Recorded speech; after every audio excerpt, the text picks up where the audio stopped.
The crimson sunset bled across the horizon as Willow Mitchell dragged her exhausted horse to a stop beside a shallow creek, the animal's flanks heaving with exertion.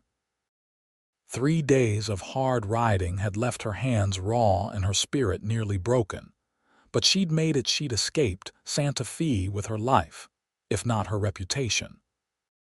New Mexico Territory, 1876, was no place for a woman alone, but Willow had little choice after her father's murder and the subsequent accusations against her. At 22, she'd become both orphan and fugitive in the span of a week, fleeing the only home she'd ever known with nothing but her father's old mare, a small bundle of possessions, and his prized Winchester rifle. She dismounted with a wince, her legs stiff from the ride. The terrain around her was rugged but beautiful, red rock formations jutting skyward, sparse juniper trees dotting the landscape, and the small creek offering the promise of water for both her and the horse.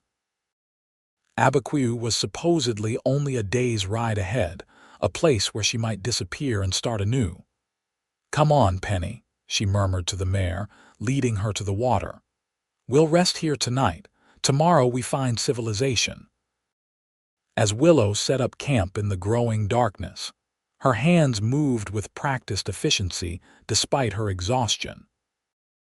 Her father had taught her well how to build a fire that wouldn't attract attention, how to set up a simple camp, and most importantly, how to handle the Winchester that now rested across her lap as she ate a meager supper of jerky and stale biscuits.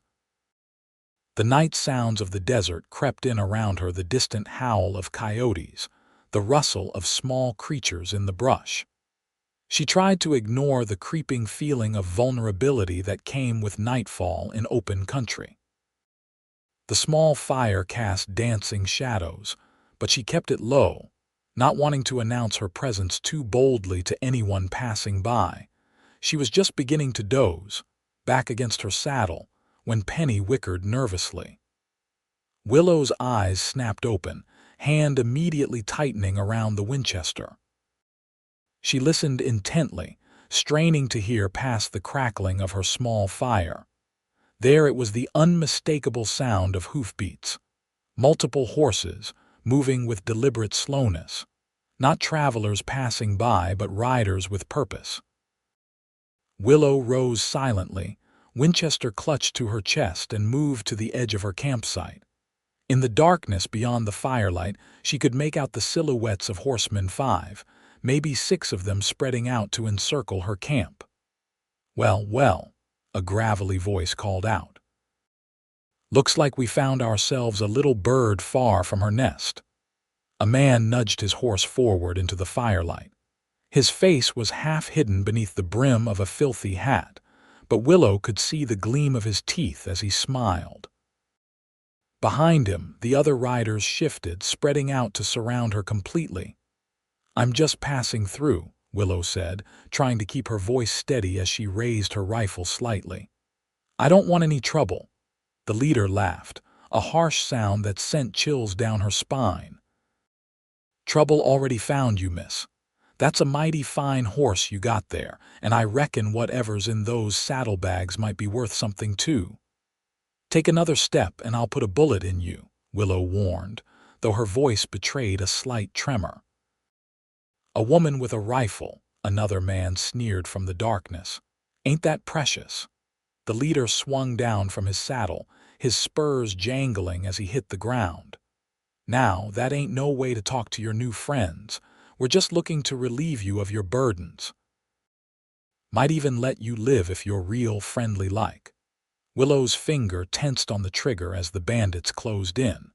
There were 6 of them, far too many for her to fight off alone. Her heart hammered against her ribs as she realized what would likely follow the robbery.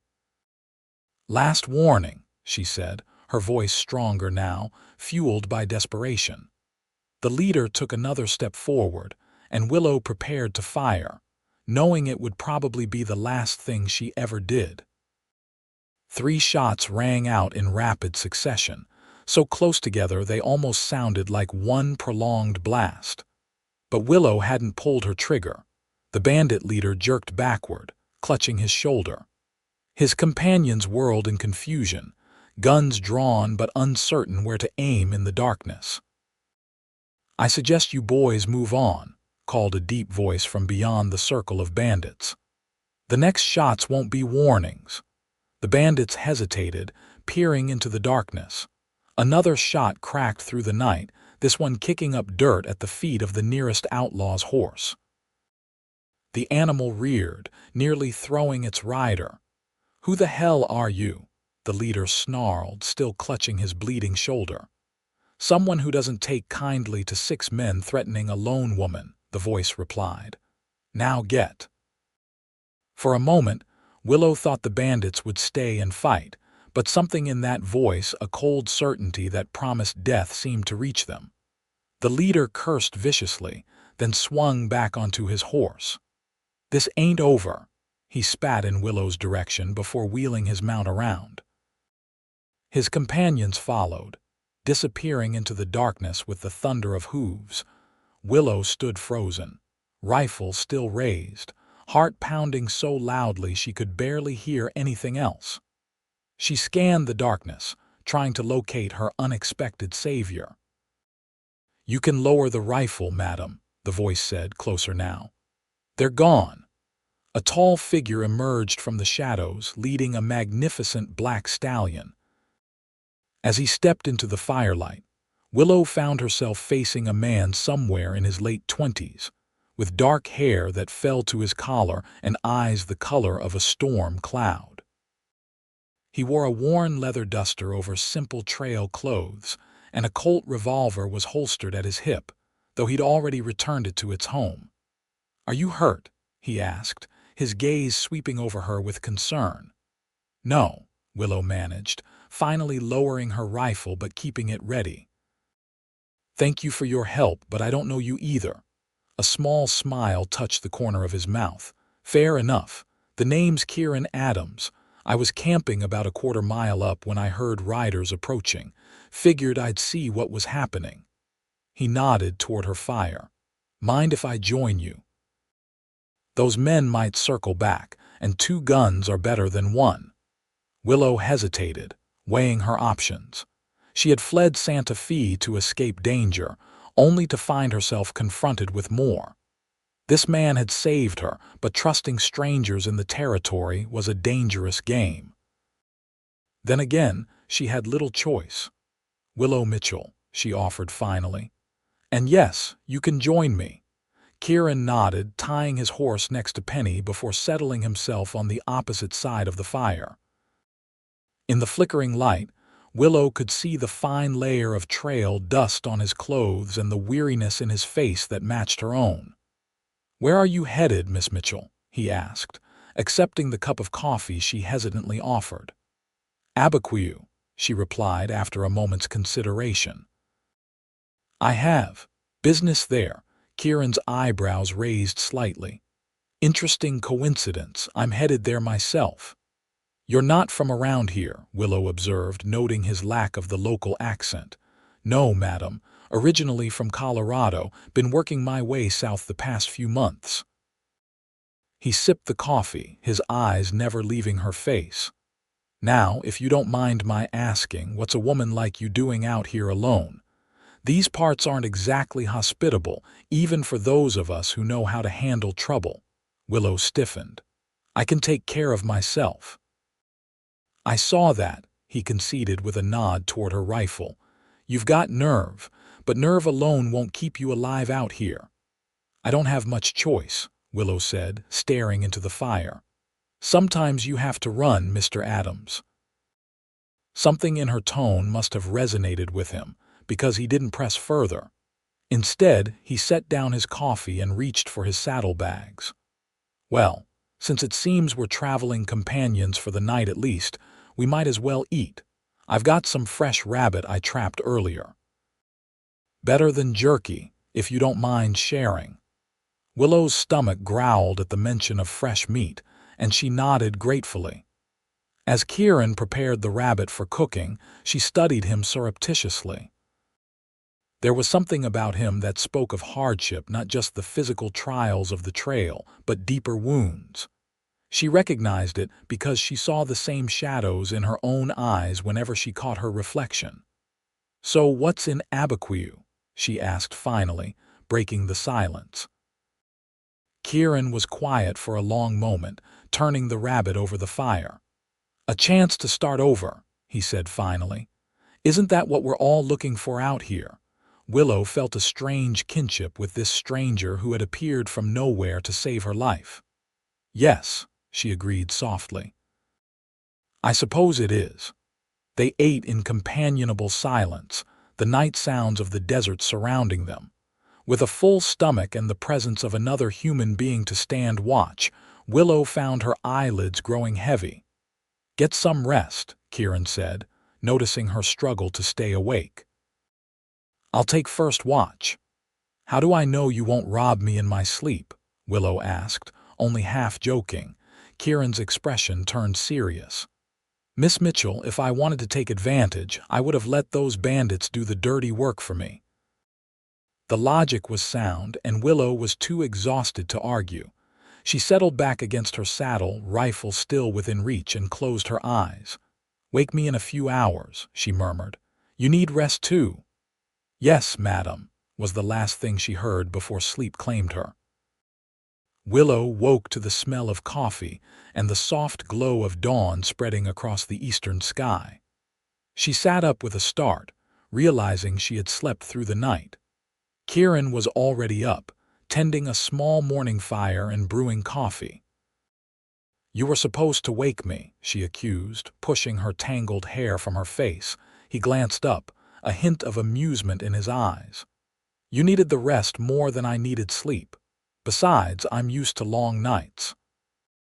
Willow wanted to argue but couldn't deny she felt better for the uninterrupted sleep, the first she'd had since fleeing Santa Fe. She accepted the cup of coffee he offered and sipped it gratefully. "We should reach Abiquiu by nightfall if we make good time," Kieran said, studying the horizon. "Those bandits are long gone, but it wouldn't hurt to ride together. Safety in numbers." Willow considered his offer. She planned to make this journey alone, to leave behind everything and everyone connected to her past. But the attack last night had shaken her more than she wanted to admit. And there was something about Kieran Adams that made her feel safe despite her natural wariness. "All right," she agreed finally, "but I ride my own path once we reach town." "Fair enough," he said with a nod. "I've got my own business to attend to there anyway." They broke camp efficiently, each moving with the practiced ease of those accustomed to life on the trail. As Willow mounted Penny, she noticed Kieran watching her with an appraising look. "What?" she asked, adjusting her hat. "Nothing," he replied, swinging up onto his own horse. "Just thinking you handle yourself well for a city woman." Willow bristled. "Who said I was from the city?" Kieran's lips quirked in a half-smile. "Your boots. Too fine for ranch work. And the way you sit a horse proper, like you learned in a riding academy, not out working cattle." Willow was startled by his observation. Her father had indeed sent her to one of Santa Fe's few riding academies, insisting his daughter should have the refinements befitting a banker's daughter, even in the territory. "My past is my own business, Mr. Adams," she said stiffly. "As is mine, Miss Mitchell," he replied, tipping his hat before urging his horse forward. "Shall we?" They rode side by side through the morning, the landscape gradually changing as they made their way toward Abiquiu. The towering red rock formations grew more numerous, standing like sentinels against the clear blue sky. Willow found herself relaxing slightly in Kieran's company, though she remained vigilant. "Can I ask you something?" she ventured as they stopped briefly at midday to rest the horses. Kieran looked up from checking his mount's hooves. "You can ask. Can't promise I'll answer." "Those shots last night," Willow said, "3 in a row so fast I almost thought it was one shot. That's not common skill." Kieran's expression closed just slightly. A man picks up certain abilities when he needs them. Were you a soldier? She pressed, curious despite herself. For a time, he admitted, straightening. During the war, but that was another life. Willow nodded, understanding his reluctance to elaborate. She had her own secrets after all. Well, I'm grateful for whatever skills you brought with you from that life.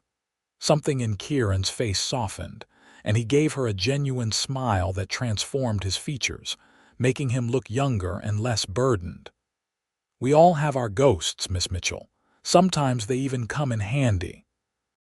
As they continued their journey, Willow found herself stealing glances at her traveling companion.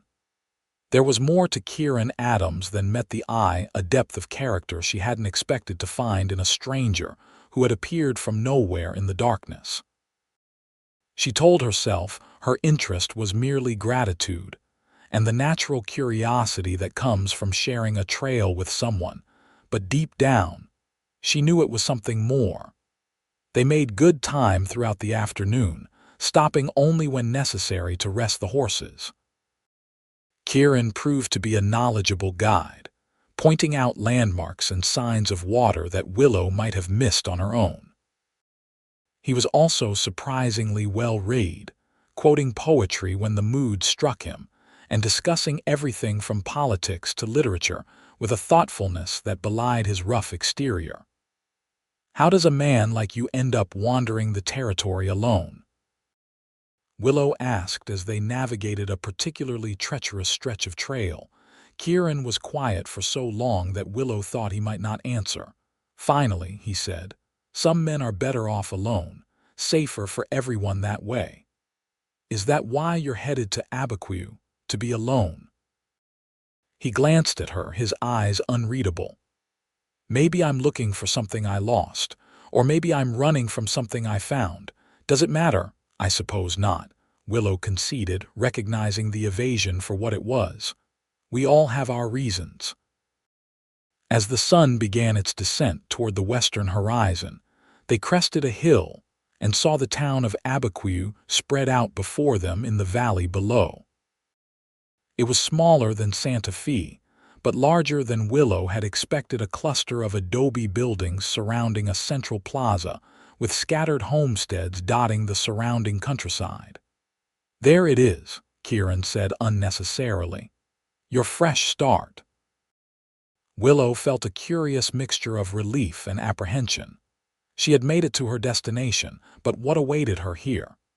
Could she truly leave behind the accusations and danger that had forced her from her home?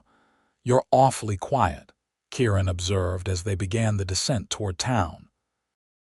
"Just thinking," Willow replied.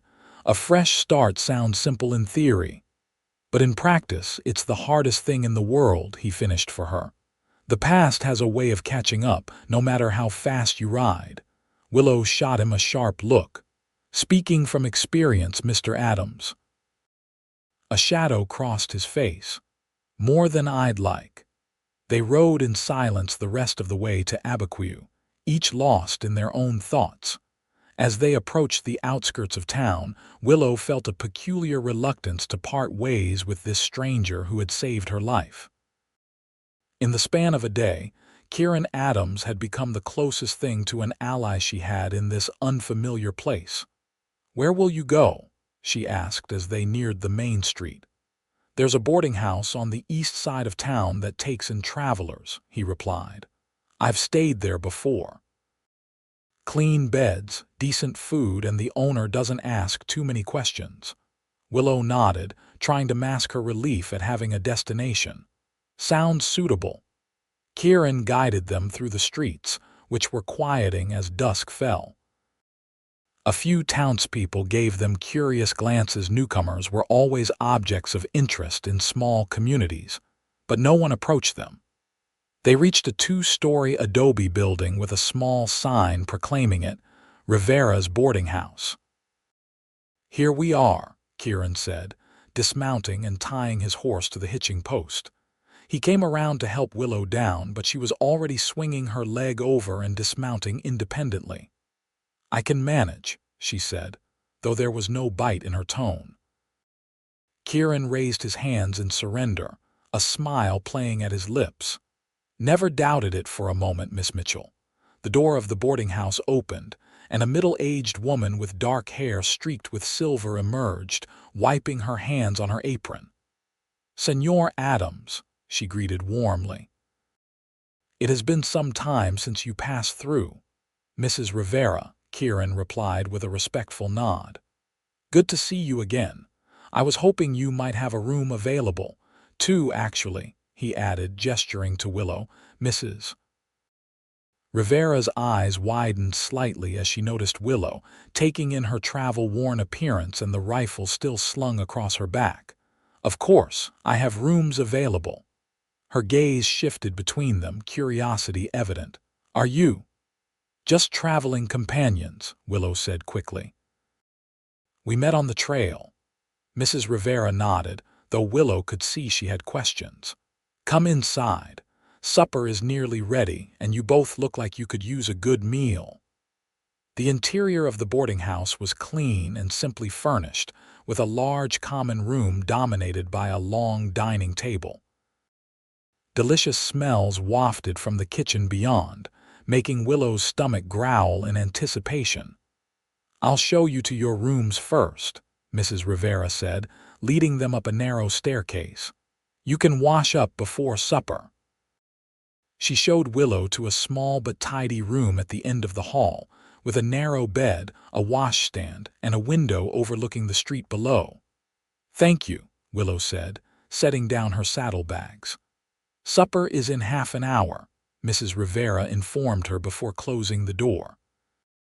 Alone for the first time since the previous night, Willow sank onto the bed, the events of the past days washing over her in a wave of exhaustion. She had made it to Abiquiu, but now what? She had enough money to last a few weeks, perhaps a month if she was frugal, but then she would need to find work. And what of Kieran Adams? He had said they would part ways once they reached town, but something told her their paths weren't meant to diverge just yet. There was a connection between them forged in the danger of that night attack, perhaps, but no less real for its sudden birth. Willow shook her head, chiding herself for such fanciful thoughts. She had more pressing concerns than a handsome stranger with secrets in his eyes. She needed to establish herself in Abiquiu, to become someone who wasn't suspected of murder back in Santa Fe. After washing the trail dust from her face and hands and changing into her one clean dress, Willow made her way downstairs. The dining room was now occupied by several other boarders, an older couple deep in conversation at one end of the table, a traveling salesman arranging his sample cards, and Kieran, freshly washed and changed, seated near the middle. He stood when he saw her, a gesture of courtesy that seemed incongruous with his rugged appearance. "Miss Mitchell," he greeted her, "you look refreshed." "Amazing what a little soap and water can do," she replied, taking the seat he pulled out for her. Mrs. Rivera emerged from the kitchen bearing a large pot of stew, followed by a young woman, presumably her daughter, carrying a basket of fresh bread. The aroma made Willow's mouth water, reminding her how long it had been since she'd had a proper meal. "Eat, eat, Mrs. Rivera encouraged, ladling generous portions into their bowls. "Too skinny, both of you." Conversation was sparse as they all focused on the excellent food. Willow found herself relaxing for the first time in days, the simple pleasure of a hot meal and safe shelter easing some of the tension from her shoulders. "So," Kieran said quietly when they had both eaten their fill, "what are your plans now that you've reached Abiquiu?" Willow hesitated, aware of the other boarders within earshot. "Fine work, I suppose. I have some skills that might be useful." "Such as?" he prompted. "I can read and write well, do figures, my father." She paused, swallowing the unexpected lump in her throat. "My father taught me bookkeeping." Kieran nodded thoughtfully. "Valuable skills, especially out here. The general store might be looking for help, or perhaps the land office." "And you?" Willow asked. "What business brings you to Abiquiu?" A shadow crossed his face. "I'm looking for someone. A friend." "Not exactly," Kieran replied, his tone making it clear he wouldn't elaborate further. After supper, most of the boarders retired to their rooms, but Willow found herself restless. She made her way to the small porch at the back of the house, seeking fresh air and solitude. To her surprise, Kieran was already there, leaning against the railing and staring up at the star-filled sky. "Forgive me," she said, turning to leave. "I didn't mean to disturb you." "You're not," he assured her. "Stay if you'd like." Willow hesitated, then moved to stand beside him, maintaining a proper distance. The night was cool but pleasant, the air perfumed with sage and pinyon. "Beautiful night," she commented, feeling suddenly awkward. "One of the few things I truly love about this country," Kieran replied. "You can see forever on nights like this." They stood in companionable silence for several minutes, each lost in their own thoughts. Finally, Kieran spoke, his voice low and serious. "I know you're running from something, Miss Mitchell. I won't ask what that's your business. But a word of advice from someone who knows. You can change your name, change your town, even change your face if you're clever enough, but you can't outrun your past forever. Sooner or later you have to stand and face it." Willow stiffened. "Is that what you're doing here, facing your past?" He turned to look at her, his eyes reflecting the starlight. "In a manner of speaking." "And what if facing it means hanging for something you didn't do?" Willow asked, the words escaping before she could stop them. Kieran's expression didn't change, but something in his eyes softened. "Then you fight. You find people who'll stand with you. You don't just run." "Easy for you to say," Willow replied bitterly. "You're a man. Men have options in this world. Women have very few." "Fair point," he conceded. "But you're not exactly the typical woman, are you, Miss Mitchell? Not many ladies I know can handle a Winchester like you do, or would stand their ground against 6 armed men." Despite herself, Willow felt a flush of pride at his assessment. "My father believed a woman should be able to protect herself, especially in the territories. He taught me to shoot as soon as I was big enough to hold a rifle." "Sounds like a sensible man," Kieran commented. "He was," Willow said softly, a wave of grief washing over her. "He was a good man who didn't deserve what happened to him." Kieran was quiet for a moment, clearly reading between the lines of what she'd said. "Is that why you're here? Because of what happened to your father?" Willow closed her eyes briefly, debating how much to reveal. This man was still a stranger, despite the connection she felt with him. But he had saved her life, and something in her trusted him. "My father was murdered," she said finally, her voice barely above a whisper. "Shot in his own bank in Santa Fe. They accused me of hiring the man who did it, said I wanted my inheritance early." She laughed bitterly. "As if there was any inheritance to be had. The bank was failing. We were barely staying afloat." Kieran's expression darkened. "But you ran." "I had no choice," Willow insisted.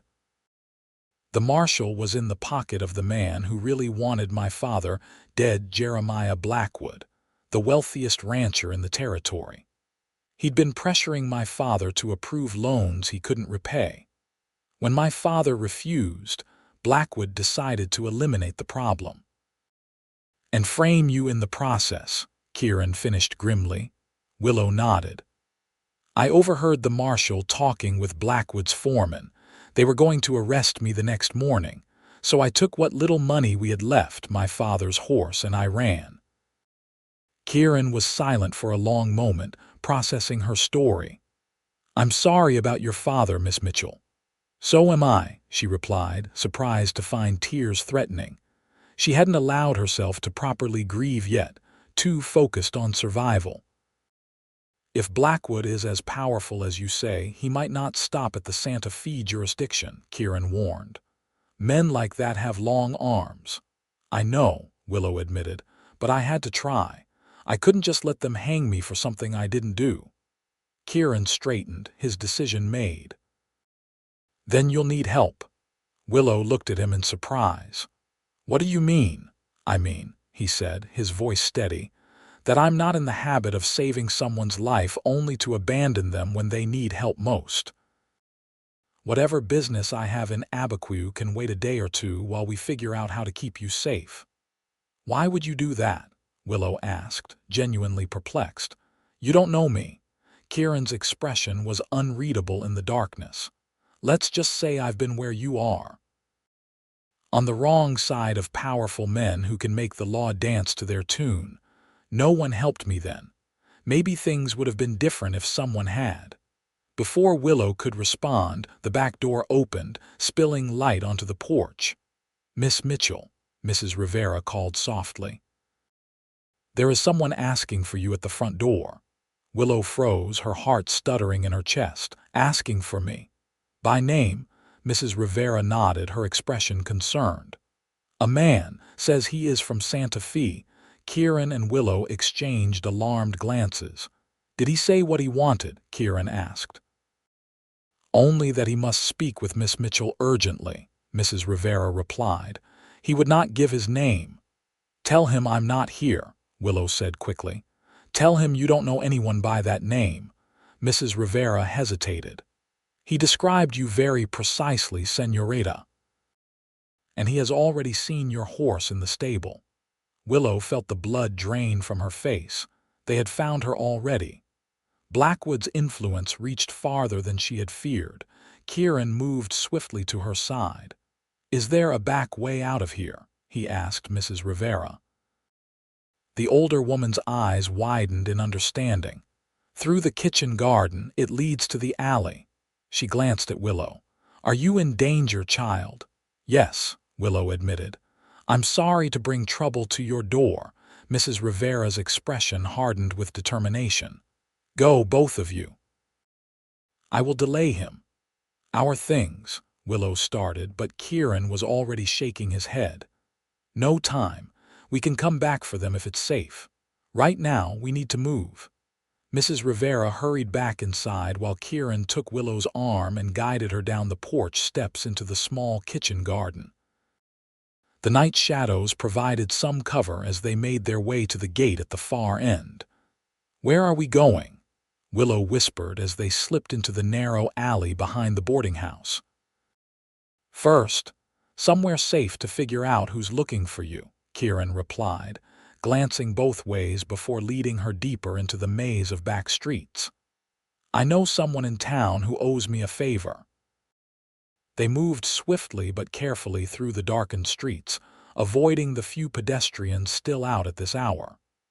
Kieran seemed to know exactly where he was going, navigating the unfamiliar town with confidence. Finally, they reached a small house set back from the street, its windows dark. Kieran knocked softly, a distinct pattern that sounded deliberate. After a moment, a light appeared inside and the door opened a crack. Who's there? A gruff voice demanded. It's Adams, Kieran replied quietly. Calling in that favor you owe me, Eduardo. The door opened wider, revealing a middle-aged Mexican man with a weathered face and sharp, intelligent eyes. He took in Kieran, then Willow, his expression calculating. What kind of trouble have you brought to my door this time, amigo? He asked, though he stepped aside to let them enter. The kind that needs to stay quiet, Kieran replied as he ushered Willow inside. The interior of the small house was sparsely furnished but neat. Eduardo closed and locked the door behind them, then lit a few more lamps. This is Eduardo Sanchez, Kieran introduced. Former scout for the Army, current owner of the livery stable, and the man who once saved my hide when I was caught in a flash flood. Eduardo, this is Miss Willow Mitchell. Eduardo nodded to her, his gaze assessing. Pleasure, Senorita. Now, what kind of danger are you running from that brings you to my home in the middle of the night? Willow glanced at Kieran, who gave her a slight nod of encouragement. Taking a deep breath, She told Eduardo the same story she had shared with Kieran earlier: her father's murder, Blackwood's machinations, and her flight from Santa Fe. Eduardo listened without interruption, his expression growing more serious as her tale unfolded. When she finished, he shook his head gravely. "Jeremiah Blackwood is not a man to cross," he said. "His influence reaches throughout the territory. If he wants you found, he will spare no expense." "That's why we need your help," Kieran said. "Someone's already tracked her to the boarding house. We need to find out who it is and what they want." Eduardo considered this for a moment. "My nephew works at the saloon. He hears things. I will send him to find out about this man looking for the señorita." "Thank you," Willow said, feeling overwhelmed by the kindness of these virtual strangers.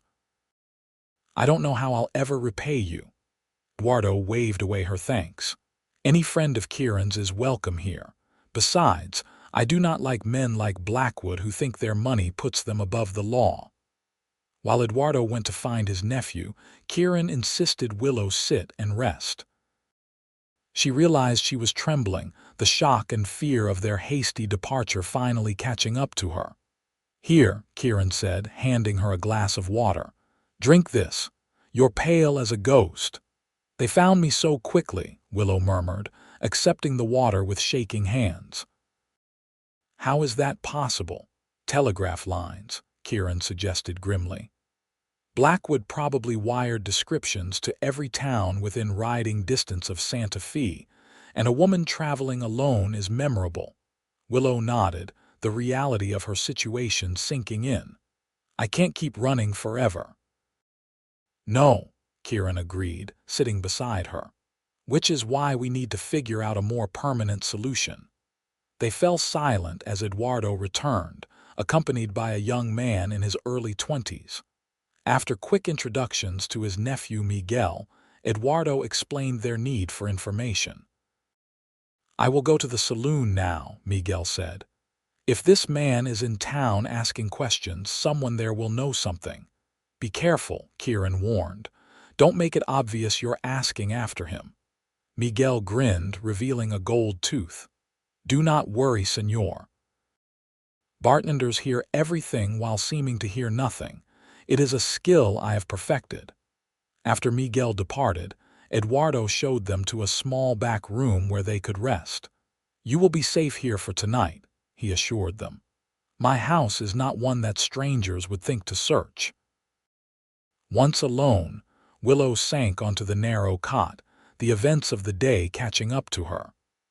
"This isn't how I imagined my fresh start," she said with a weak attempt at humor. Kieran leaned against the wall, his expression thoughtful. "Sometimes the path to a new beginning isn't as straight as we'd like." "You sound like you're speaking from experience again," Willow observed. He was quiet for a moment, then surprised her by answering. "After the war, I tried to go home to Colorado. Found out my family's ranch had been taken over by a cattle baron who'd moved in while I was away fighting. When I tried to reclaim what was mine, his men beat me half to death and left me for the vultures." His voice was matter of fact, but Willow could hear the old pain beneath the words. "That's terrible," she said softly. "What did you do?" "Survived," he replied simply. "Healed up. Learned some hard lessons about power and justice in the territories." "Is that what brought you here?" Willow asked. "To Abiquiu?" Kieran's expression closed again. "Part of it. The rest is complicated." Before she could press further, they heard the front door open and voices in the main room. Kieran motioned for her to stay put as he slipped out to investigate. A moment later, he returned with Eduardo and Miguel. "The man asking for you at the boarding house is named Jenkins," Kieran reported. "Deputy U.S. Marshal from Santa Fe." Willow's heart sank. "He's come to arrest me." "Not necessarily," Miguel interjected. "He was drinking at the saloon after leaving the boarding house. I heard him telling the bartender he needed to find you because you're in danger. Said you were a witness, not a suspect." Hope flared briefly in Willow's chest, only to be quickly smothered by suspicion. That could be a trick to lure me out. Maybe, Kieran acknowledged, or maybe there's more to this than we know. Eduardo stroked his mustache thoughtfully. There is one way to find out without risking the señorita. I could approach this Marshal Jenkins, tell him I might know where to find Miss Mitchell, but I need assurances of her safety first. That's too dangerous, Willow protested. If he's working for Blackwood, he won't harm me in the middle of town, Eduardo assured her. And I am known as a respectable businessman here. It would be natural for me to be cautious about revealing the whereabouts of a young woman to a stranger. Kieran considered the plan. It could work. At the very least, it might give us some insight into what we're dealing with. After much discussion, they agreed that Eduardo would seek out the marshal in the morning. Until then, Willow and Kieran would remain hidden in Eduardo's home. Miguel returned to the saloon to keep an ear out for any further developments, while Eduardo made up makeshift beds for his unexpected guests. Left alone again, Willow found herself too agitated to sleep, despite her exhaustion. Kieran seemed similarly afflicted, sitting on his bedroll with his back against the wall, cleaning his revolver by the light of a small lamp.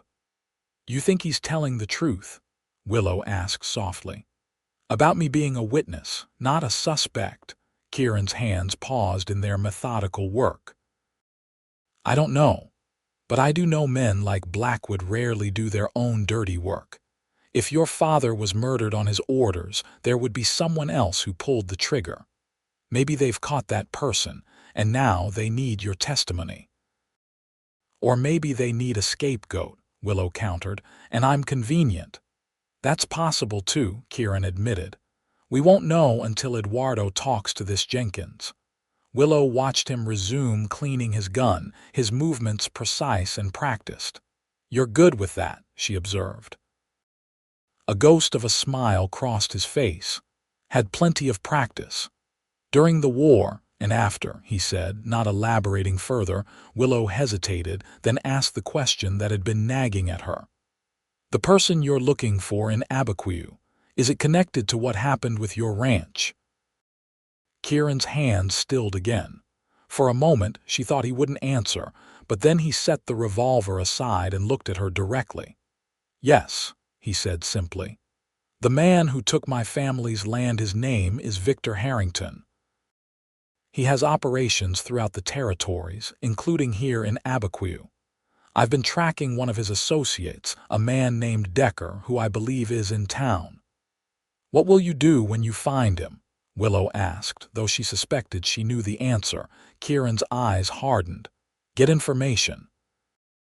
Decker was Harrington's foreman when they drove me off my land. He'll know things I need to know if I'm ever going to prove what Harrington did and get my property back." "Just information," Willow pressed. "Justice is what I want," Kieran replied, his voice low and intense. "Not revenge." "There's a difference, though I didn't always see it that way." Willow studied him in the dim light, seeing the conflict within him. Here was a man who had suffered his own injustices, who understood what it meant to be powerless against the wealthy and corrupt. Perhaps that was why he had so readily come to her aid. He saw in her situation a reflection of his own. "I hope you find your justice, Mr. Adams," she said softly. His expression softened slightly. "I hope we both do, Miss Mitchell."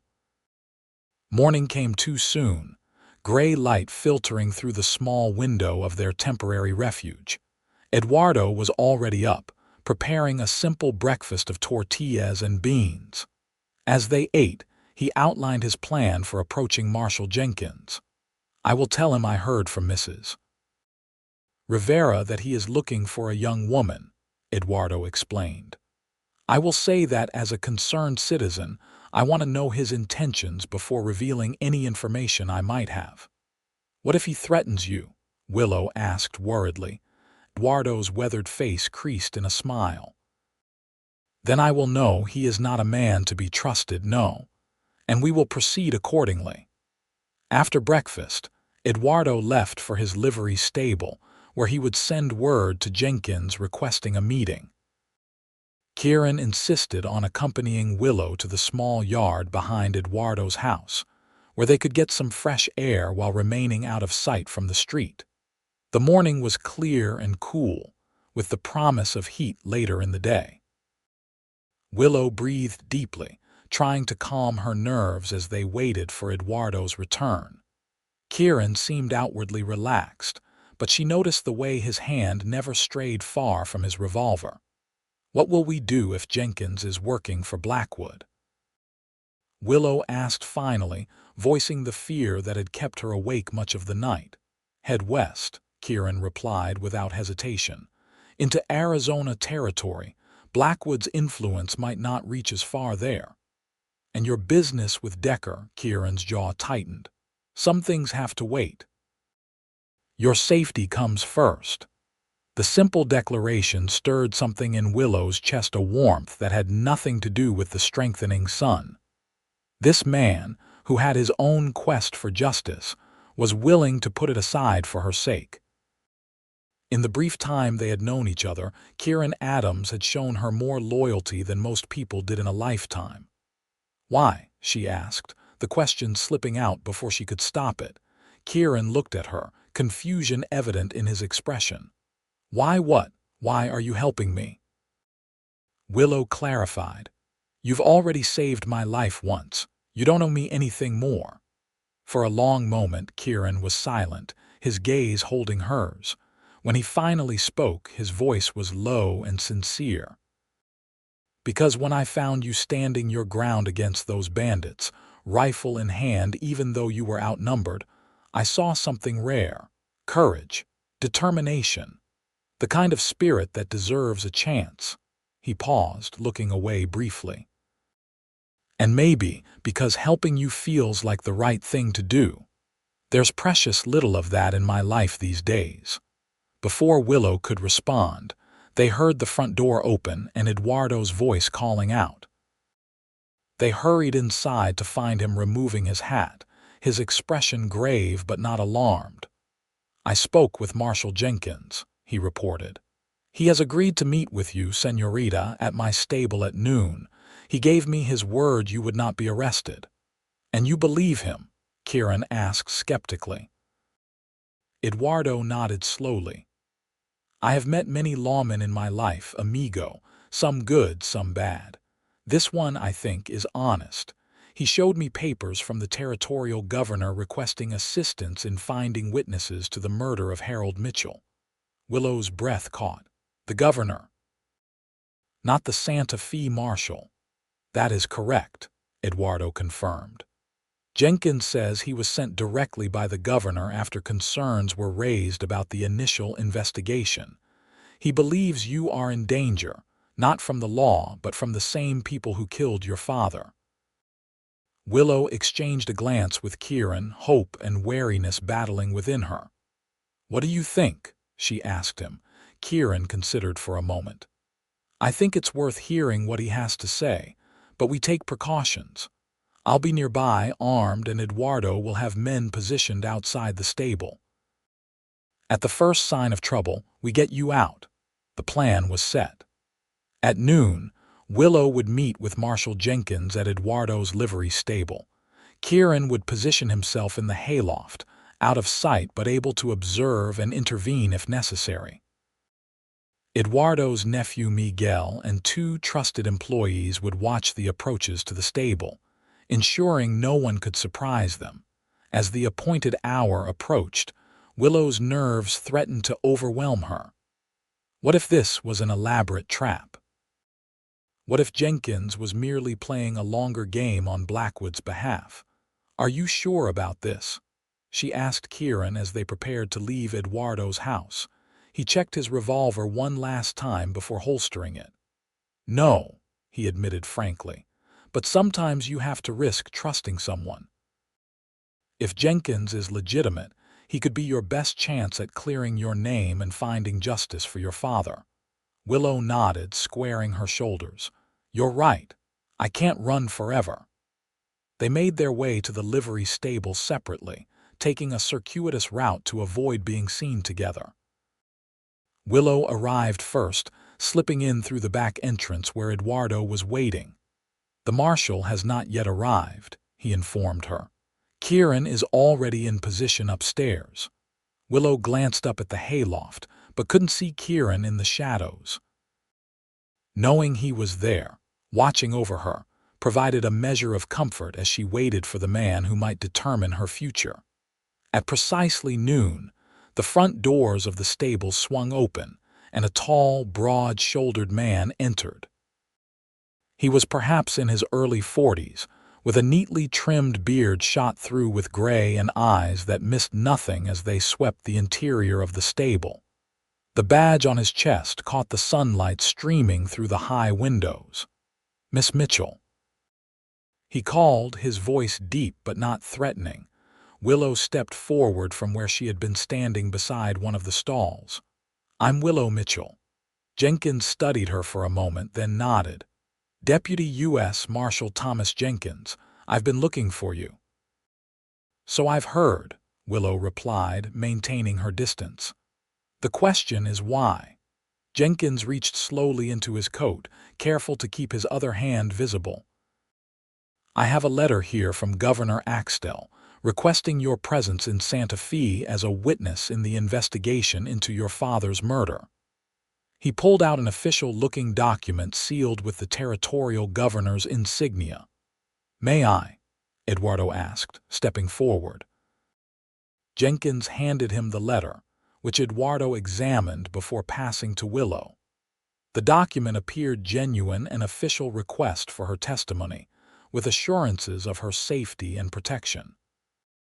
According to the letter, new evidence had come to light suggesting Harold Mitchell's murder had been part of a larger conspiracy involving several prominent citizens of Santa Fe.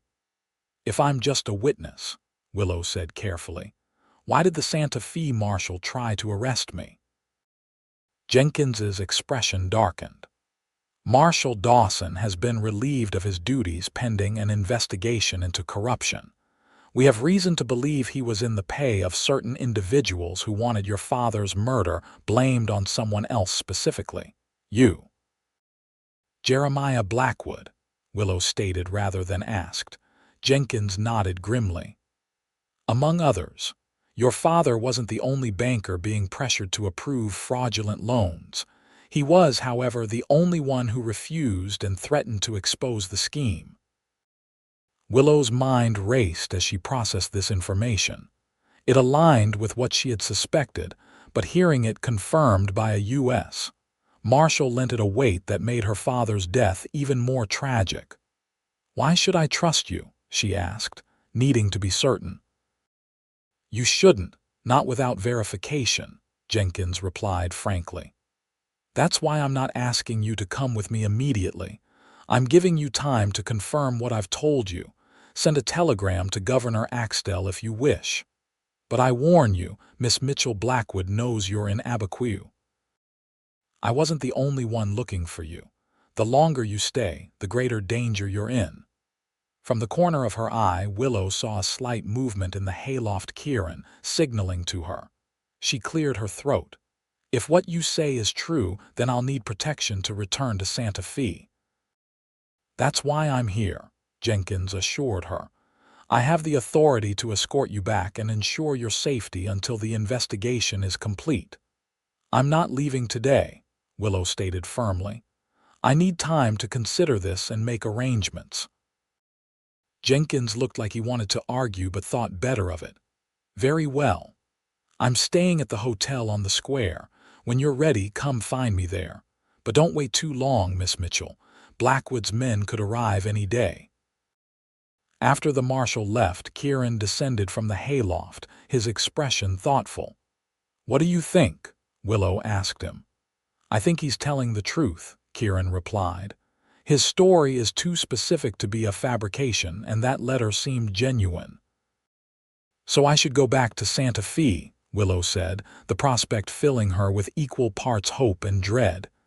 "If you want justice for your father, yes," Kieran agreed, "but not alone and not without precautions." Willow looked at him sharply. What are you suggesting? I'm suggesting, Kieran said, his decision apparently made, that I accompany you back to Santa Fe.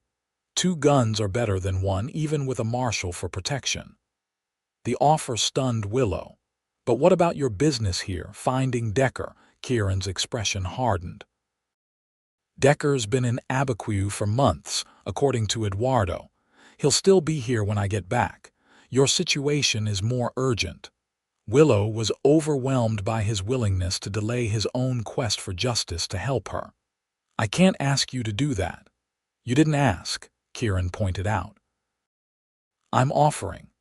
Besides, he added with a hint of a smile, I've become somewhat invested in seeing how your story ends, Miss Mitchell. Eduardo, who had been listening to their exchange, cleared his throat.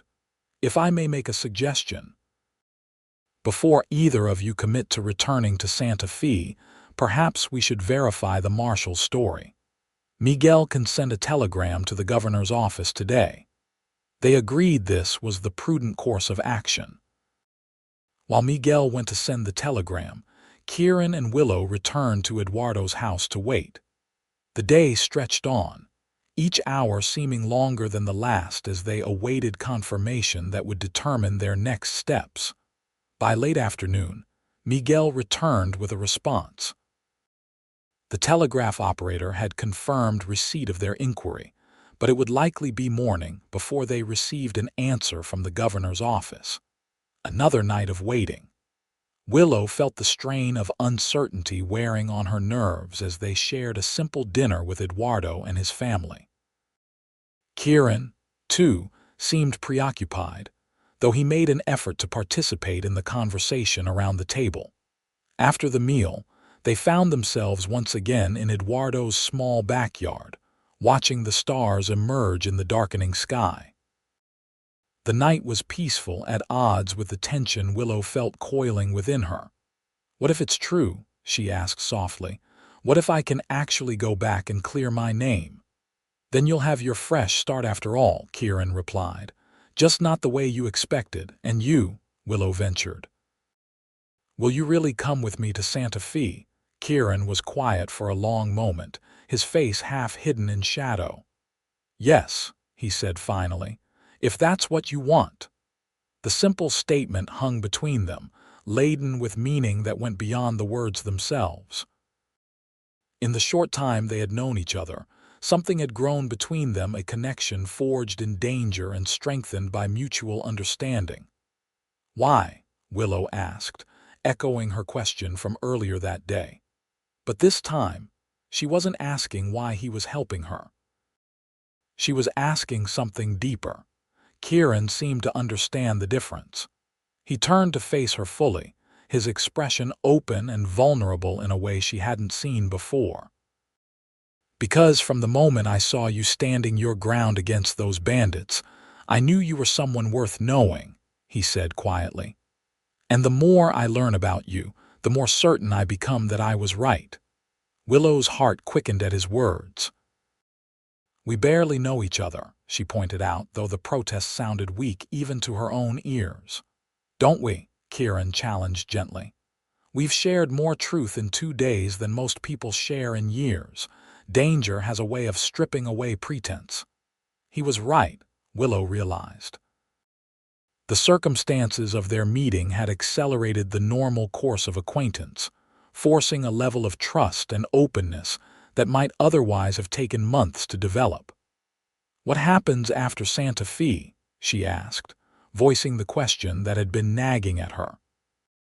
You go back to hunting Decker and I, what? Return to a town where half the people still believe I was involved in my father's death. Kieran took a step closer. That depends, he said, his voice low, on what you want, on what we both want. The implication was clear, and Willow felt a flutter of something that might have been fear or anticipation, perhaps both. This man, who had saved her life and then chosen to stand by her, was offering something more than temporary protection. He was offering a future, however uncertain. Before she could respond, they heard Miguel calling from inside the house. The moment broken, they returned to the main room where Eduardo's nephew was waiting, his expression grave. "Riders," he reported tersely. "4 men just arrived at the hotel. They were asking about a woman matching the señorita's description. One of them mentioned Blackwood's name." Kieran's hand went immediately to his revolver. "How long do we have?" "Not long," Miguel replied. "They are offering money for information. Someone will talk."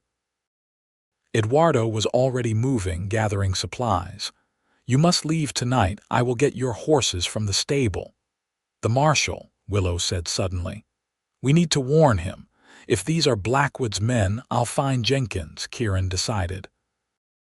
"Miguel, can you escort Miss Mitchell to the edge of town? I'll meet you there with the horses and the marshal if he's willing to come." Miguel nodded, already checking the revolver at his hip. Eduardo disappeared to retrieve their horses, while Miguel guided Willow to a back room to gather what few possessions they had. "Wait," Willow said as Kieran prepared to leave. "Be careful. These men won't hesitate to kill you if they realize you're helping me." Kieran's expression softened briefly. "I've faced worse odds. Just be ready to ride when I return."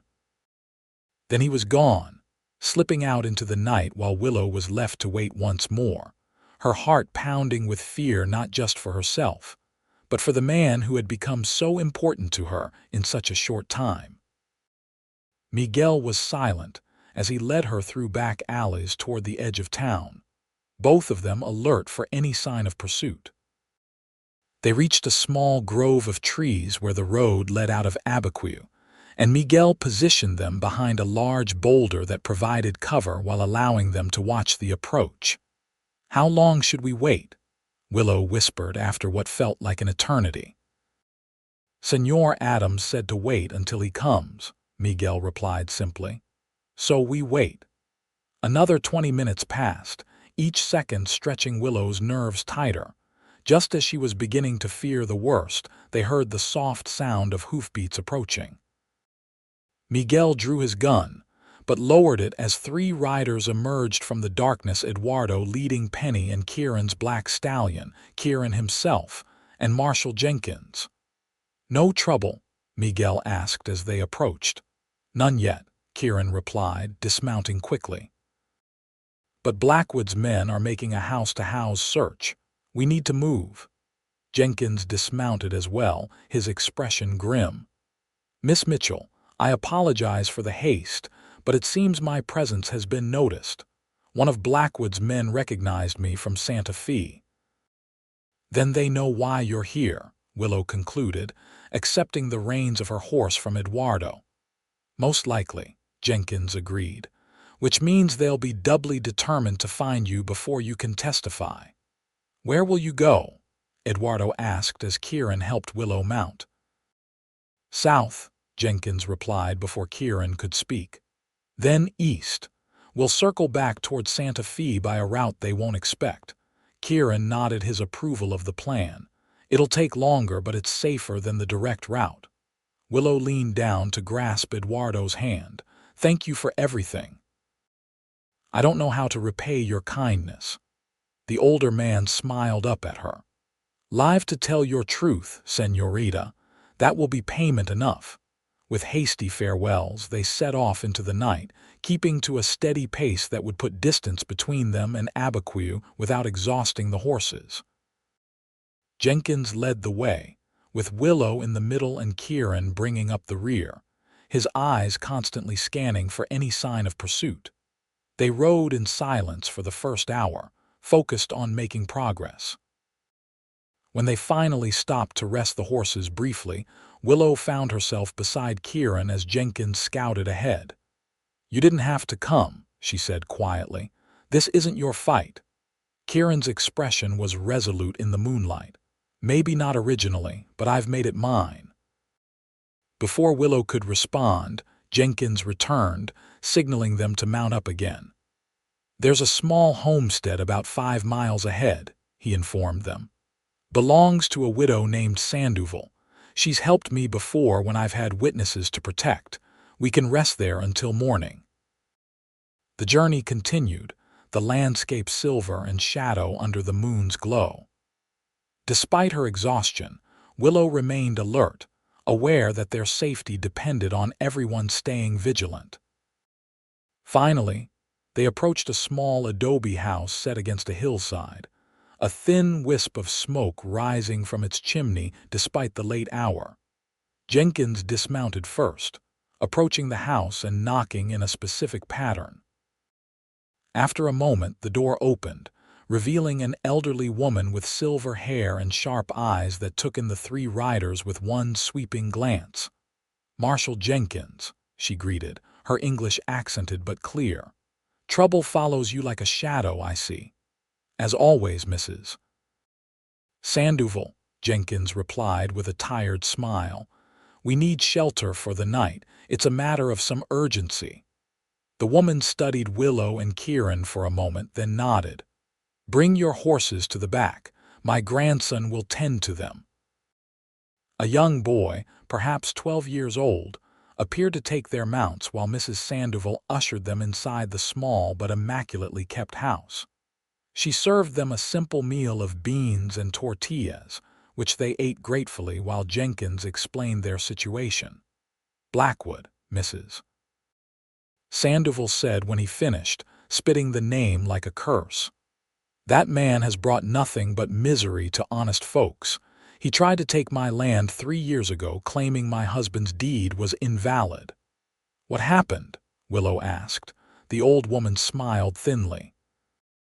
"Let us say he discovered that Mexican widows are not so easily frightened as he believed." Jenkins chuckled.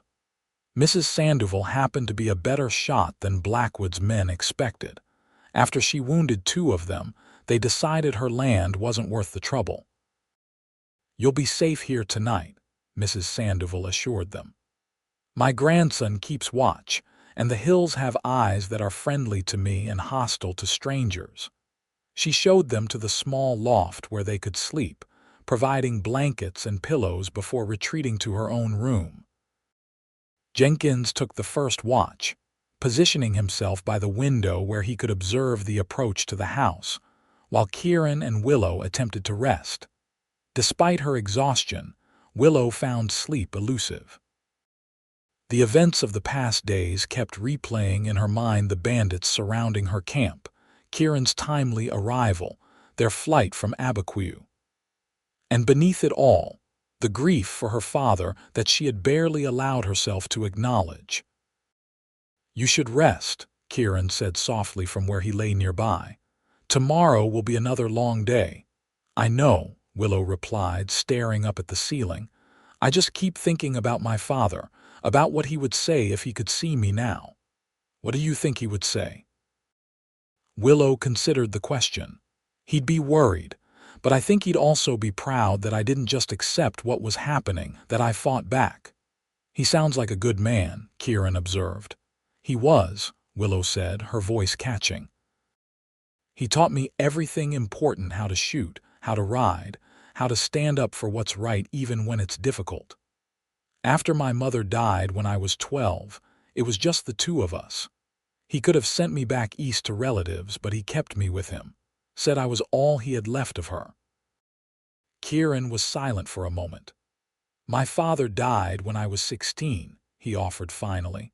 "Caught pneumonia one winter and never recovered. My mother tried to keep the ranch going, but it was too much. By the time I came back from the war, she was gone, too, buried behind the house that wasn't ours anymore." The shared grief created a bridge between them, another layer of understanding. Willow turned on her side to face him, though in the darkness she could barely make out his features. "Is that why you're hunting Decker?" "For your parents, partly," Kieran admitted, "but also for myself, for the life that was taken from me, the future I was supposed to have." "What future was that?" Willow asked softly. He was quiet for so long that Willow thought he might not answer. When he did, his voice was barely above a whisper. "A simple one. The ranch, maybe a wife someday, children. The kind of life my father had, that his father had before him. Nothing grand, just mine." The longing in his voice stirred something deep in Willow's chest. She had harbored similar dreams once, before her father's murder had shattered her world and sent her fleeing into the night. And now, she ventured. What future do you see for yourself now? Kieran shifted, and she sensed rather than saw him turn to face her. I don't know, he admitted. For a long time, all I could see was the path to making Harrington pay for what he did. But lately I've been wondering if there might be something more. The implication hung in the air between them, unspoken but understood. Willow's heart quickened as she realized how much had changed in the short time since Kieran had fired those 3 shots that scattered the bandits threatening her camp. How a chance encounter had altered both their paths in ways neither could have anticipated. We should try to sleep, Kieran said finally, breaking the moment. We have a long ride ahead tomorrow. Yes, Willow agreed, though sleep seemed even more impossible now. Good night, Kieran. Good night, Willow, he replied, using her given name for the first time. The sound of it in his voice followed her into her dreams when sleep finally claimed her. Morning came too soon, the first light of dawn filtering through the small window of the loft. They ate a hurried breakfast with Mrs. Sandoval and her grandson before mounting up to continue their journey. Jenkins had studied a map with their hostess, plotting a route that would take them through less traveled areas where Blackwood's men would be unlikely to search. We'll head south toward Socorro, then east, Jenkins explained as they rode out. It's longer but safer. They rode steadily through the morning, the landscape gradually changing as they moved into more arid terrain. The sun beat down mercilessly as midday approached, and Willow was grateful for the hat that shielded her face from the worst of its glare. They stopped briefly at noon to rest the horses and eat some of the provisions Mrs. Sandoval had provided: dried meat, hard bread, and canteens of fresh water. As they prepared to mount up again, Jenkins spotted something that made him freeze. "Riders," he said tersely, pointing to a distant ridge where dust was rising. "At least 4, moving fast." Kieran shaded his eyes, studying the approaching cloud. "Could be anyone," he noted, but his hand moved to his revolver nonetheless. "Could be," Jenkins agreed grimly. "But I don't believe in coincidences. Mount up now. We need to move." They rode hard, pushing their horses as much as they dared in the heat. Willow could feel Penny straining beneath her, the mare's flanks heaving with exertion. Behind them, the dust cloud grew larger, confirming their worst fears. Whoever was following was gaining on them. "There," Jenkins called, pointing ahead to where the terrain rose into a series of rocky outcroppings. "We can make a stand there if we have to." They urged their mounts toward the rocks, reaching them just as the pursuit came into clear view. 5 riders, heavily armed, bearing down on them with purpose. "Blackwood's men," Jenkins confirmed as they dismounted quickly. "I recognize 2 of them from Santa Fe." They hastily secured the horses behind the largest rocks and took up defensive positions. Willow checked her Winchester, grateful now for all the hours her father had spent teaching her to shoot. She might not have the experience of Jenkins or Kieran, but she could hold her own. "Don't fire until they're in range," Jenkins instructed. "And don't waste shots. We're outnumbered." The pursuers approached more cautiously now, aware that their quarry had gone to ground and was likely armed. They spread out, clearly planning to circle the rocks and attack from multiple angles. "Jenkins," one of the men called out, "we just want the girl. Hand her over and you can ride away." "Federal marshal conducting official business," Jenkins shouted back. "Any interference will be considered a federal offense," the man laughed, a harsh sound that carried clearly in the dry air. "Your badge don't mean much out here, Marshal, and it won't stop a bullet. Last warning," Jenkins called. "Turn back now." The answer came in the form of gunfire, bullets pinging off the rocks around them. Jenkins returned fire immediately and Kieran followed suit, their shots carefully placed. Willow held her position, waiting for a clear target. One of Blackwood's men attempted to circle around to their flank, and Willow tracked him through her rifle sights. When he emerged from behind a boulder, she squeezed the trigger. The man yelled in pain, clutching his arm as he scrambled back to cover. "Good shot," Kieran called from nearby.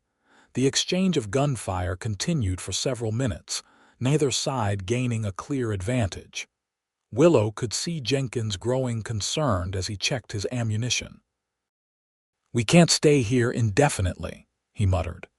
"Sooner or later they'll work their way around behind us." As if on cue, Willow heard the sound of a horse approaching not from the direction of Blackwood's men, but from behind their position. Jenkins whirled, rifle ready, but lowered it in surprise as 3 riders came into view, all wearing the distinctive badges of the territorial militia. "Marshal Jenkins," the lead rider called. "Looks like you could use some assistance." "Captain Rodriguez," Jenkins replied, relief evident in his voice. "Your timing is impeccable." The militia riders quickly took up positions alongside them, adding their firearms to the defense. With the odds now evened, Blackwood's men seemed less eager to continue the fight. After a brief consultation, they withdrew, disappearing back the way they had come. "They'll be back with more men," Captain Rodriguez predicted as they watched the dust settle. "Blackwood doesn't give up easily." "How did you find us?" Willow asked, still wary despite their apparent rescue. "Governor Axtell received your telegram from Abiquiu," Rodriguez explained. "When he learned Blackwood had men in the area, he dispatched us immediately to escort you to Santa Fe. We've been tracking you since dawn." Jenkins nodded, holstering his weapon. "Good to know the governor takes this matter seriously." "More than you know," Rodriguez replied grimly. 3 more bankers have come forward with stories similar to what happened to Harold Mitchell. This conspiracy goes deeper than anyone realized. They mounted up once more, now with the added protection of the militia riders. Their route adjusted. They headed directly for Santa Fe, traveling hard and fast with frequent changes of horses at militia outposts along the way. The journey passed in a blur of dust and exhaustion for Willow. Each night when they stopped to rest, she found herself gravitating toward Kieran, drawing strength from his steady presence. They spoke little, both too tired for extended conversation, but the connection between them deepened nonetheless, forged in the shared danger and determination. 4 days after fleeing Abiquiu, they crested a rise and saw Santa Fe spread out before them in the late afternoon sun. Willow felt a complex mixture of emotions at the sight: relief, apprehension, grief, and a strange sense of homecoming despite everything that had happened. "Are you ready for this?" Kieran asked quietly as they paused to survey the town. Willow squared her shoulders. "Ready to tell the truth? Yes, ready to face Blackwood and his allies, as ready as I'll ever be." They rode directly to the governor's mansion, where they were immediately ushered into a private office. Governor Axtell, a dignified man with a sweeping mustache and penetrating eyes, rose to greet them. "Miss Mitchell," he said, taking her hand. "I cannot express how grateful I am for your courage in returning to testify. I know it cannot have been an easy decision." "I want justice for my father," Willow replied simply. The governor nodded gravely before turning to Kieran with a questioning look. "This is Kieran Adams," Jenkins explained. "He's been instrumental in ensuring Miss Mitchell's safety." Axtell studied Kieran with interest. "Adams, from Colorado?" Kieran stiffened slightly. "Yes, sir." "The name is familiar," the governor mused. "Something about a disputed land claim." "My family's ranch was illegally seized while I was serving in the war," Kieran confirmed, surprise evident in his tone. By Victor Harrington and his men. Axtel's expression cleared. Ah, yes, that file crossed my desk recently. Harrington's operations extend into this territory, and we've been investigating various complaints against him. He gestured for them to sit. It seems, Mr. Adams, that your path and Miss Mitchell's have crossed for a reason. The same corruption that led to her father's murder may well be connected to your own injustice. As the governor outlined what they knew, a stunning picture emerged. Blackwood, Harrington, and several other wealthy and powerful men across the territories had formed what amounted to a criminal syndicate using their influence to manipulate land claims, pressure banks into making fraudulent loans, and eliminate anyone who threatened to expose their activities. Harold Mitchell was one of the first to recognize the pattern, Axtel explained to Willow. He had begun gathering evidence just before his murder, evidence which, I believe, he may have shared with you, perhaps without you even realizing its significance. Willow frowned, thinking back to her father's behavior in the weeks before his death. He did give me some papers to hold, she recalled. Said they were important documents that needed to be kept safe. I hid them as he asked, but in the chaos after his murder, I never thought to retrieve them. Those papers, the governor said intently, could be the key to bringing down this entire corrupt enterprise. Are they still where you hid them? Yes, Willow said with certainty. Hidden in a loose floorboard beneath my bed in our home. No one would have found them without knowing exactly where to look. Then we must retrieve them immediately, Axtel declared. But with utmost caution, Blackwood's influence in this town remains strong despite our efforts to contain it. A plan was quickly formulated. Under cover of darkness, Willow would be escorted to her former home, which had been sealed by the governor's order following Harold Mitchell's murder to retrieve the hidden documents. Jenkins, Kieran, and a select group of trusted militiamen would provide protection. What about Harrington? Kieran asked, his voice tight with barely contained emotion. And his foreman, Decker. Decker was arrested 2 days ago in Abiquiu, the governor informed him. On charges unrelated to your case, but he's talking, hoping for leniency. As for Harrington, he's under surveillance. If these documents contain what we believe they do, he'll be joining Decker in custody very soon. As night fell over Santa Fe, Willow found herself in a closed carriage with Kieran, heading toward the home she had fled in terror weeks earlier. The streets were quiet, with only the occasional passerby hurrying home in the gathering darkness. "Are you all right?" Kieran asked, noticing her tension as they neared their destination. Willow nodded, though her hands were clasped tightly in her lap. "It's strange, going back. The last time I was there." "I know," Kieran said softly, covering her hands with one of his own. "But you're not alone this time." The simple reassurance steadied her. When the carriage stopped a block from her former home, Willow descended with renewed determination. Flanked by Kieran and Jenkins, with militiamen positioned strategically nearby, she approached the darkened house. Jenkins unlocked the door, which had been officially sealed during the investigation, and they slipped inside. The interior was just as Willow had left it, furnishings draped with sheets to protect them from dust, personal items still in their places. It felt like stepping into a memory, preserved exactly as it had been on the night she fled.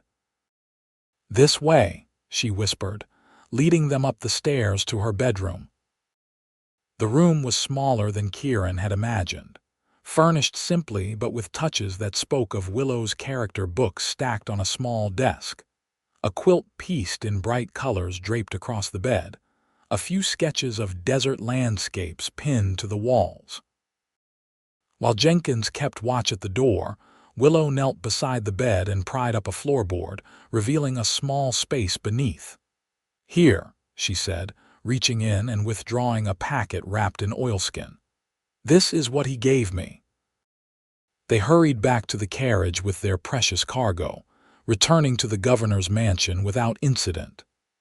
In Axtell's office, Willow carefully unwrapped the packet, revealing a collection of documents, bank records, land deeds, and personal correspondence that her father had gathered. The governor examined the papers with growing excitement. "This is exactly what we needed," he declared. "Proof of systematic fraud, bribery, and conspiracy involving not just Blackwood and Harrington, but several territorial officials as well." He looked up at Willow with genuine admiration. "Your father was a brave and principled man, Miss Mitchell. He understood the risk he was taking, but he did it anyway, to protect people from these predators." Willow felt tears threatening at the governor's words. For weeks, she had carried the weight of her father's death and her own accused guilt. Now, at last, the truth was coming to light. Her father had been a hero, and soon everyone would know it. "What happens now?" she asked, her voice steady despite her emotions. "Now," Axtell said firmly, "we move against them all at once. Arrests, seizures of property, freezing of accounts. By morning, Blackwood, Harrington, and their entire network will be in custody or on the run." "And Miss Mitchell's safety," Kieran pressed. "Will be guaranteed," the governor assured him. "You both will remain here tonight under guard. By tomorrow, the immediate danger should be past." As promised, the governor's forces moved swiftly. Before dawn, Blackwood was arrested at his ranch outside Santa Fe. Harrington, already under surveillance in Denver, was taken into custody by Colorado authorities.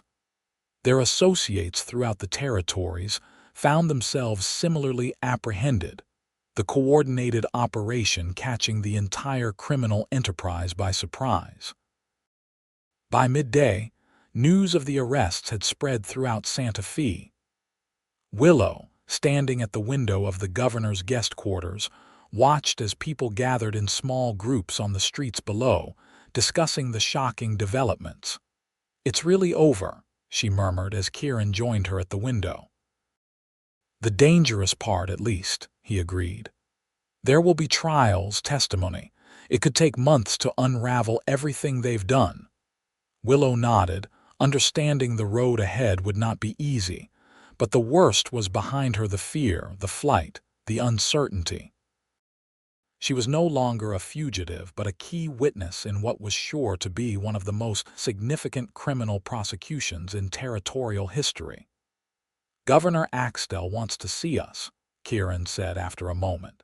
"He has news about the investigation into your father's murder." In the governor's office, they found Axtell looking tired but satisfied. "We've identified the man who shot your father," he informed Willow without preamble. "A hired gun named Rawlins, currently in custody. He's confessed, hoping for leniency, and confirmed that Blackwood ordered the hit." Willow absorbed this news with a complex mixture of emotions: relief that her father's killer had been found, anger at the confirmation of Blackwood's guilt, and a strange sense of emptiness now that the mystery was solved. "There's more," Axtell continued, turning to Kieran. "Based on documents from both Miss Mitchell's father and Decker's testimony, we have clear evidence that Harrington's seizure of your family's ranch was illegal. The Colorado authorities will be initiating proceedings to restore your property, Mr. Adams." Kieran stood very still, as if afraid that moving might somehow make the governor's words untrue. "My land," he said finally, his voice rough with emotion. "After all this time." "It may take some months to complete the legal process," Axtell cautioned, "but the outcome seems certain. Your family's ranch will be returned to you." As they left the governor's office, Willow could see Kieran struggling to process the news. For years, he had been driven by the need to reclaim what was rightfully his. Now, with that goal suddenly within reach, he seemed almost at a loss. "It's a lot to take in," she observed gently as they walked through the corridors of the mansion. Kieran nodded, his expression thoughtful. I've imagined this moment so many times, what I'd do, how I'd feel, but now that it's here. He trailed off, shaking his head. Now that it's here, you're wondering what comes next, Willow finished for him. He looked at her with surprise, then understanding. Yes, exactly that. They emerged onto a small balcony overlooking the gardens, the afternoon sun casting long shadows across the carefully tended flower beds. Willow leaned against the railing, feeling the warmth of the stone beneath her hands. "What will you do?" she asked. "Go back to Colorado, reclaim your ranch?" "Yes," Kieran said without hesitation. Then, more softly, "But that's not all I want anymore." Willow's heart quickened at his tone. She turned to face him, finding him watching her with an intensity that made her breath catch. "What else do you want, Kieran Adams?" she asked, her voice barely above a whisper. He took a step closer, close enough that she could see the flecks of gold in his gray eyes. "I want what I thought I'd never have again, a future that's about more than just revenge or justice, a life that has meaning beyond the wrongs of the past." His hand came up to brush a strand of hair from her face, the gesture achingly gentle. "I want you, Willow Mitchell, if you'll have me." The declaration, though not entirely unexpected given the growing connection between them, still sent a wave of emotion through Willow. In the space of mere days, this man had become essential to her, her protector, her ally, and something more profound that she was only beginning to understand. "We barely know each other," she said, echoing her words from that night at Eduardo's, but with none of the doubt that had accompanied them then. "Don't we?" Kieran replied with a small smile, repeating his answer from before. "I know that you're brave and determined. I know you loved your father and would risk everything for justice. I know you can outshoot most men I've met and can face down bandits without flinching." His smile deepened, warming his eyes. "And I know that, from the moment I heard those bandits threatening you, something in me recognized something in you. Like I'd been looking for you without even knowing it." The words resonated with Willow's own feelings, that sense of recognition, of connection that had sprung up between them so quickly yet felt as solid as if it had been years in the making. "I feel it too," she admitted, allowing herself to be honest about her feelings for perhaps the first time since meeting him. "This connection, as if we were meant to find each other." Kieran's hand came up to cup her cheek, his touch warm against her skin. "Then come with me," he said softly. "To Colorado, help me rebuild what was lost, not just the ranch but a life, a future." The invitation took Willow's breath away. "Kieran, there's still so much to do here. The trials, my testimony, I know," he assured her. "I'm not suggesting we leave tomorrow. But when it's done, when justice has been served for both of us, then—" Willow covered his hand with her own, holding it against her face. "Yes," she said simply, her heart overflowing with a joy she had not expected to find amidst the chaos and danger of recent weeks. "Yes, I'll go with you." Kieran's smile was like the sun breaking through clouds as he bent to kiss her, a gentle, questioning kiss that deepened as Willow responded, her arms slipping around his neck to draw him closer. In that moment, all the fear and uncertainty of the past weeks seemed to fall away, replaced by the promise of something new and wonderful. The weeks that followed were filled with legal proceedings as the territorial authorities built their cases against Blackwood, Harrington, and their associates. Willow gave her testimony multiple times, recounting her father's concerns about the suspicious loan requests, the conversation she had overheard between Marshal Dawson and Blackwood's foreman, and her flight from Santa Fe. Kieran remained by her side throughout, his steady presence a constant source of strength. When not required for legal matters, they spent their time exploring the possibility of a future together. They rode through the countryside surrounding Santa Fe, picnicked by streams, and talked for hours about their hopes and dreams. Gradually, the story of their relationship became known in Santa Fe, how the cowboy had fired 3 shots that scattered the bandits surrounding her camp, how they had faced danger together, and how justice had ultimately prevailed. Some found it romantic, others considered it scandalous. Willow and Kieran paid little attention to the gossip, focused instead on the life they were planning together. As summer turned to fall, the major trials concluded. Blackwood, Harrington, and several of their associates were convicted of numerous crimes, from fraud and corruption to murder. Sentences were handed down, with the ringleaders facing decades in territorial prisons. The man who had actually pulled the trigger on Harold Mitchell received a slightly reduced sentence for his cooperation, but would still spend the rest of his life behind bars. With the legal proceedings finally complete, Willow and Kieran made preparations to leave Santa Fe. The governor himself hosted a small gathering to honor Willow's courage and to bid them farewell. "Your father would be proud," Axtell told her as they said their goodbyes. "Not just of your bravery in bringing his killers to justice, but of the woman you've become." Willow blinked back tears at his words. "Thank you, Governor, for everything." "No, my dear," Axtell corrected gently. "It is we who thank you. Your testimony has helped cleanse this territory of corruption that has festered for far too long." The journey to Colorado took them back through Abiquiu, where they stopped to visit Eduardo and his family.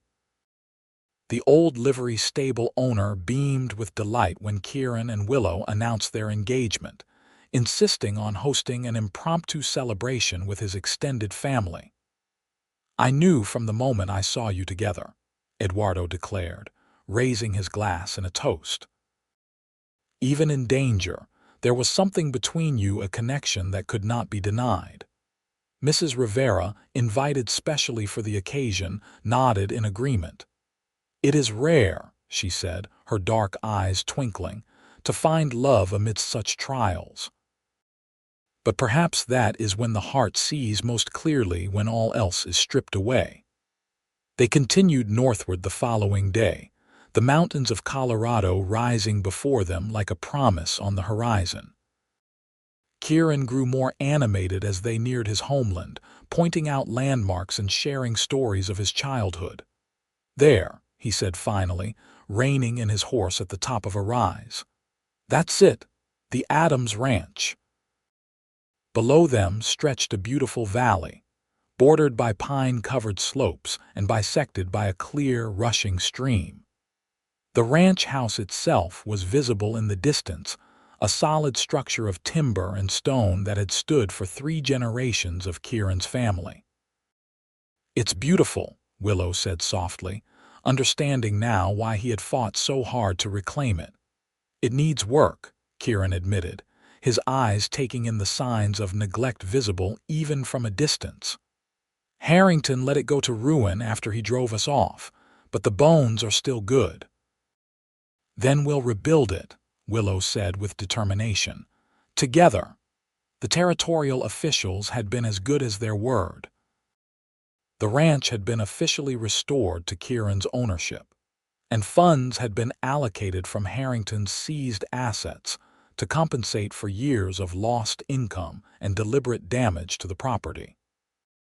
As they rode down into the valley, Willow could feel Kieran's emotion radiating from him, joy and grief mixed together as he returned to the home he had thought lost forever. She remained slightly behind, allowing him this moment to reconnect with his past. When they reached the house, Kieran dismounted slowly, his movements almost reverent as he approached the porch steps. Willow followed, leading both horses, her heart full as she watched him run his hand along the weathered railing. "Welcome home," she said softly. Kieran turned to her, his eyes bright with unshed tears and something else, a fierce joy that transformed his face. "Our home," he corrected, Holding out his hand to her, Willow took it without hesitation, allowing him to draw her up the steps and across the threshold.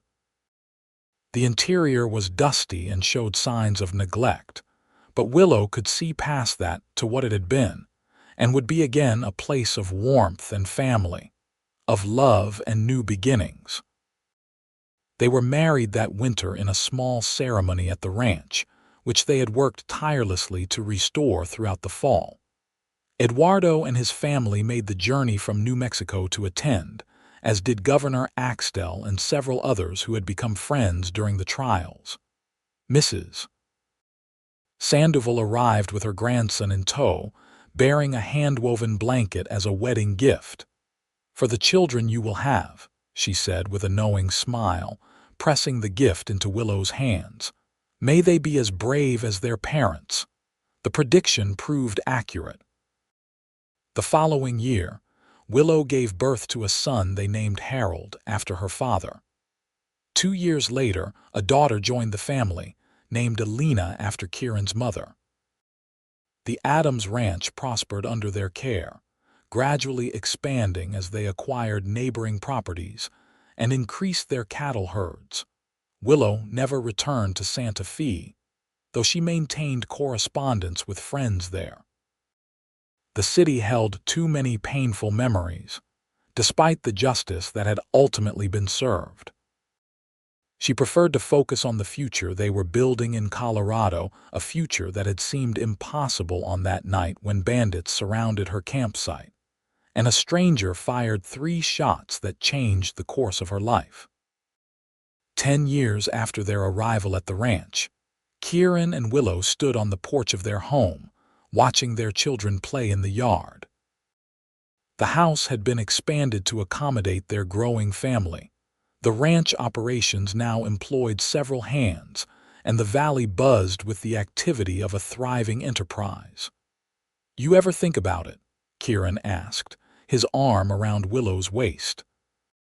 "How differently things might have turned out if I hadn't happened upon your camp that night?" Willow leaned into his embrace, considering the question. "Sometimes," she admitted. "But then, I remember what Eduardo said at our wedding, that some meetings are destined, that some souls are meant to find each other no matter what obstacles stand in their way." Kieran smiled, pressing a kiss to her temple. "A romantic notion for a practical woman like you." "Perhaps," Willow conceded with a smile of her own. "But how else do you explain it? Out of all the possible paths we could have taken, somehow we found each other exactly when we needed to." "Providence," Kieran suggested, "or just extraordinarily good luck." "Either way," Willow said, turning in his arms to face him, "I'm grateful every day for those 3 shots you fired. They scattered more than just bandits, they scattered all the darkness that might have been my future and brought me to this life instead."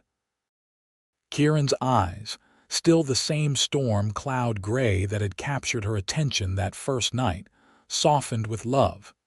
"Then we're both grateful," he said before lowering his lips to hers. As they kissed, their children's laughter rang out across the valley, the sweetest sound of the new life they had built together. A life that had begun in danger, but had blossomed into something beautiful and enduring. A love story born in the wild territory, where courage and fate had conspired to bring them together against all odds.